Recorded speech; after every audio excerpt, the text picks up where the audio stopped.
in general in the West, we pride ourselves as proponents of free markets, right? We don't. There's a reason there was such a divide between Soviet Russia and the United States, for instance, right? We had pricing system. Soviets had the czarist system, but money has slipped through the cracks, right? We still have the central planning of money, even in the United States. So what do you go into in chapter 2 when you talk about free money and free markets? Yeah. So I guess I'll start the overall objective with this book in each of the chapters. I take one thing in each chapter that I consider to be a core conservative value, and I demonstrate how Bitcoin actually applies to that and satisfies that. And so free markets is one of them.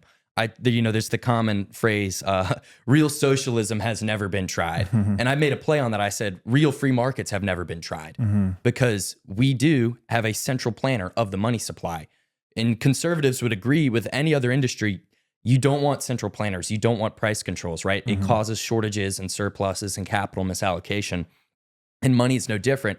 And in fact, I would argue it's the worst industry to have centrally planned because every other industry uses money and every other industry borrows money.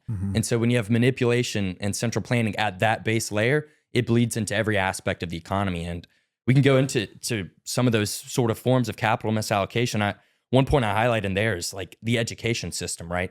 Because the federal government can give debt and basically print money and finance all of these arguably worthless degrees, you have capital misallocation where you have all these people, these young people that are overtrained for white collar jobs that are going out of style, and you have nobody working the trades, or you have people studying gender theory at university, right? All of this it stems from fiat money and the government's ability to print money, right? You wouldn't have these capital misallocations if it was truly up to the free market, the supply of money and then interest rates.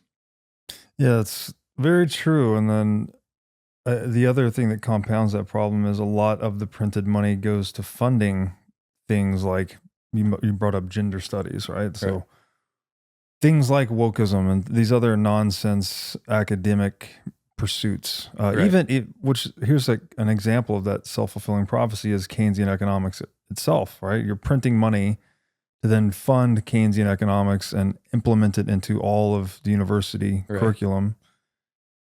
Yet the entire thing is just this pseudoscientific justification for the printing of money. So it's like it's a circle jerk basically. Yeah, and it's just one example of, I guess you could call that a misallocation of capital in a way because like it's something that wouldn't exist absent the money printer. Yeah, it's the money printer that distorts reality. Right. And when I say capital misallocation in the book, I make sure to clarify because people hear that and they think, oh, it's just, a stock guy losing money, right? They're really separated from the consequences of that. This is like massive economic booms and then massive busts. Like we're distorting the business cycle. This is, people losing jobs, people going hungry.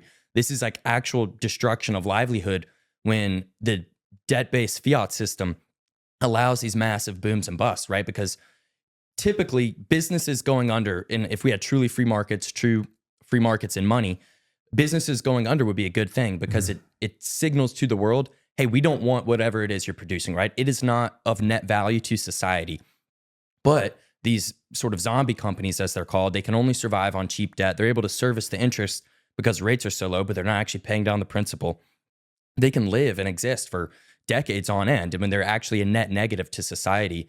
And I've got a chart there in the book. If you track the number of zombie companies with the interest rates, right? It's like every time interest rates go up, the number of zombie companies goes down, right? It's like we're closer to reaching the equilibrium of what markets should be when they raise interest rates, but ultimately they have to keep pushing them back down.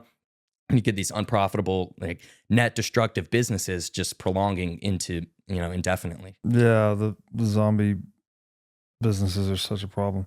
The entire too big to fail paradigm is a problem, right? It's anti-natural selection, right? You're not letting nature clear out the things that don't work, and you're just putting them on the life support of stolen purchasing power. Right. And so, it just totally skews everything. I completely agree. The next chapter in your book has a pretty bold title. Bitcoin bankrupts big government. This sounds like something conservatives would be a fan of. So this is Yeah. probably attention grabbing for them. Can you talk to me a little bit about that? What is it about Bitcoin's impact on big government? Right. So in 2024, the United States government is running, I think it's a $2 trillion deficit.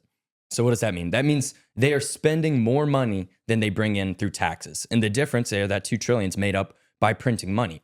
So step one, like first principles, if you take away their ability to print money, they're going to have to lower spending by $2 trillion. What does that mean? What's going to go? It's going to be all these three-letter agencies that really inflict on our rights. You know, the FDA, the TSA, the DEA, well, maybe not the DEA, but the firearms agency, like all these three-letter bureaucratic agencies that infringe on our rights. Something's got to go, right? Something's got to give because they're spending money they don't have.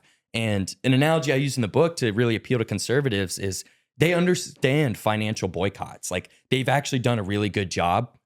At the time I was writing this book was when the whole Bud Light situation was going on, right? So what did they do? They put a transgender on a can and it went against the values of their core audience, right? And what happened? They stopped drinking Bud Light. It was not, the sales weren't great at all. Their stock price tanked. Like you were gay if you drank Bud Light. Like that's just how it was. Like conservatives understand the power of financial boycotts. And so you can do the same thing with the US dollar, with US treasuries, right? If you stop buying treasuries and stop saving in treasuries, you're going to take away that financing that you're giving the government to fund these DEI programs, Keynesian economics, all these three-letter agencies that are infringing on your rights. So step one, if you really want to make change, you really want to limit the size of government, get rid of their money printer. And obviously that can't happen overnight, but Bitcoin is our best tool to do that. And adopting it from the ground up in a grassroots fashion that's how we're going to get there. That's how we're going to bankrupt the swamped. Yeah, it's really emphasizing the point that how you save or spend your money is the most important vote you can cast. Yeah. It's not voting for a political figure to represent your interests that's going to create the highest signal. Right. It is actually participating in the marketplace. Yeah. Right? Voting with your wallet and how you spend and save. It's a reflection of your values. Yes. I hear people on the right complain all the time, why are these NFL players getting so much money? Or, why is such and such getting so much money? It's because people are giving their time, money, and attention to these organizations, right? We are reflecting what we want. If I buy a bunch of grass-fed beef, I'm telling the world, I like this, make more of it. So my money is a vote directly, not just how you spend it, but how you save it. So if you're saving in, let's say the QQQ, and you're saving in a basket of tech stocks, well, what if you don't like, Apple doing Pride Month or Amazon doing DEI stuff? Like if you have those stocks in your retirement account, you are indirectly giving them funding to do that, right? And so you need to reflect your values on the world by voting with your wallet in how you spend and how you save. And to me, Bitcoin stands for objective truth and honesty and true free markets. And those are core values for me. So I save in Bitcoin because I want to reflect those onto the world. That's excellent. And then you're also voting, as you said, you're voting against the money printer, right? When you move your savings into Bitcoin or move your purchasing power into Bitcoin, that is purchasing power that the money printer cannot access. Yeah, they can't get it. Right. So then it forces the state or the central bank to print even more money to harvest even less purchasing power. So you're actually accelerating, or at least contributing to the acceleration of the demise of the central bank and or the money printer. Right. And so it's a very powerful vote, right? You're voting for, as you said, honesty, entrepreneurship, human freedom, and you're simultaneously voting against, it's almost like a two-pronged thing, right? Because you're energizing the system that rewards good behavior, and you're devitalizing the system that rewards bad behavior, basically. Right. Right. And if you're a conservative like that, it's fundamental that you understand that. If you're against what the state is doing, then why would you save in their currency? It doesn't make any sense. Yeah, it really is as simple as that. Thanks for watching. If you enjoyed this episode, click here to find more just like it, and here to find our most recent episode. Also, make sure to like this video to help shine light on the corruption of money, and be sure to subscribe to this channel to stay connected.